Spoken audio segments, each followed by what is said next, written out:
చక్కగున్నాడు. ఇందులో చూసిన వాళ్ళందరికంటే రోగగ్రస్తులు రంగవైకల్యంలో ఉన్న వాళ్ళందరినీ చూసే కంటే ఆ బాబు చక్కగానే ఉన్నాడు. కనుక భయపడకమ్మా. శరీరం అన్న తర్వాత రోగాలు వస్తాయి. అవి పుట్టినప్పుడు వస్తాయి, పోయే ముందు వస్తాయి. వచ్చిపోయిన వాటి గురించి నువ్వెందుకు ఆలోచిస్తావు తల్లి?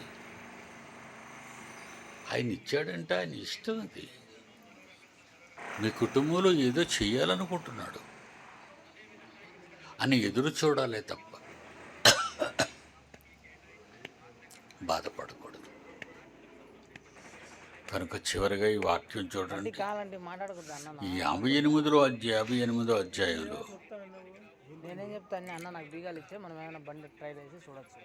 8వ వచనంలో చివరి మాట,